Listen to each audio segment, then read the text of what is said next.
Bonjour, donc présentation d'un testeur de prise EDF, testeur de prise MAN. Donc le testeur là, vous l'avez ici, cette partie-là. Donc là vous avez la phase. Donc si la prise est bien câblée, c'est-à-dire la phase est à droite avec le téton de terre, la LED verte s'allume. Et puis là on crée un courant de défaut réglable. Donc on règle le courant de défaut avec RV1, le potentiomètre. Donc ce courant de défaut a pour but de déclencher le disjoncteur différentiel ou l'interrupteur différentiel de l'installation. Et puis là, on a mis un INA 138 qui est un convertisseur courant, tension. Donc par exemple on va mettre 2 volts en sortie. Donc on règle. Donc là on a 2 volts ici au niveau de la tension de sortie qui rentre ici sur AN0. Donc là on a courant de 38 milliampères. Donc AN0 attaque le pic 16F1827, donc en entrée analogique, et puis on pilote les deux afficheurs, 7 segments, avec le microcontrôleur. Donc l'objectif c'est d'afficher, donc là on a 38 milliampères et puis on affiche, voilà, on a 37, si on augmente un tout petit peu, voilà, donc là on a 38,8 et puis en fait on affiche 38. Donc l'objectif donc c'est de tester une prise pour voir si elle est bien câblée, de tester si la phase est bien câblée à droite avec le téton de terre en haut, et de créer un courant de défaut pour tester le différentiel, et bien sûr d'afficher ce courant de défaut. Donc là en fin de compte on partira avec un courant de défaut inférieur à 30 milli, sur le parce que autrement le différentiel va sauter, et puis on augmente progressivement pour afficher, pour avoir la valeur lorsque le différentiel saute ou tombe. Donc là on a 19 milliampères, normalement il ne doit pas tomber, etc., etc. Donc là on a un convertisseur, donc le courant qui circule dans R5 va être converti en tension, donc on a une tension de 1,07 volts pour 19 milliampères. Et puis au niveau du programme, donc voilà ce que ça nous donne, c'est tout simple. On a une boucle infinie.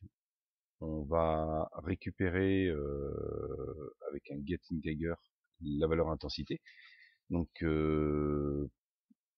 la valeur numérique va varier de 0 pour 0 volts jusqu'à 1023 pour 5 volts.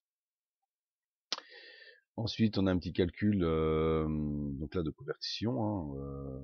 Pour la valeur 415 numérique, on a 37 milliampères. C'est-à-dire ici, comment on fait? Hop, on vient là. Donc on va mettre à 37 milliampères.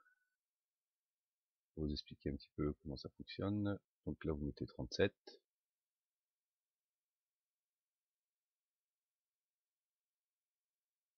Voilà. Là vous avez 191,99. Vous divisez par le quantum.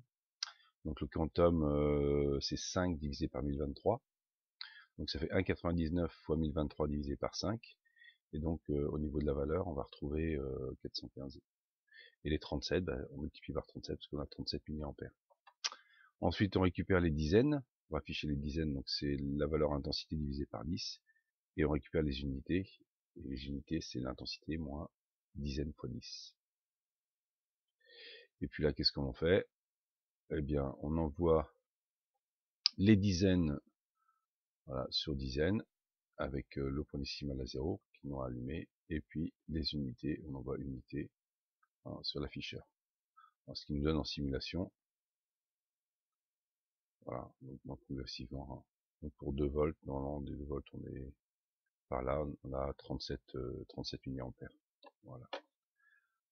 Alors ce qui nous intéresse aussi, si on regarde le montage ici, on voit que les deux afficheurs ne sont pas multiplexés, on utilise toutes les lignes de port. Et puis le cathode commune est à la masse. Donc on envoie continuellement la valeur sur le digit des dizaines d'unités en même moment.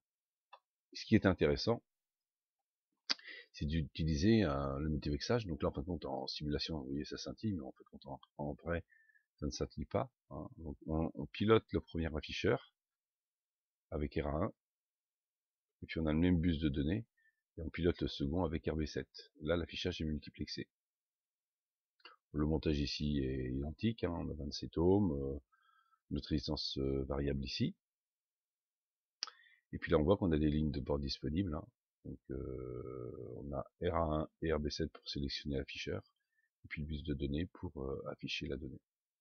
Donc au niveau du programme, ça modifie un tout petit peu, hein, ça le complexifie un petit peu.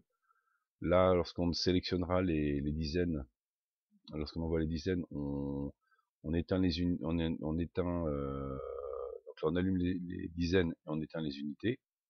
On laisse une rémanence de 10 millisecondes. On éteint les deux afficheurs, donc avec un niveau logique 1. Après, on sélectionne les unités. Avec B7, on allume les unités. Et puis après, on dévalide les deux afficheurs. Voilà. L'intérêt du multiplexage, c'est qu'en fin de compte, eh bien, je récupère, donc là j'en ai 7, j'en utilise 2 pour là, donc ce qui fait que j'en ai récupéré 5. J'ai récupéré 5 entrées-sorties au niveau du multiplexage. L'intensité lumineuse, vu que c'est un multiplexage par 2, hein, donc là l'intensité lumineuse pour la même résistance sera 2 fois moindre que sur le montage comme ceci, hein, où là les afficheurs sont allumés tout le temps. Donc voilà, donc petit testeur de prise secteur avec affichage de la valeur de courant de défaut, hein, sur 2 afficheurs BCD 7 segments. Bonne fin de journée, au revoir.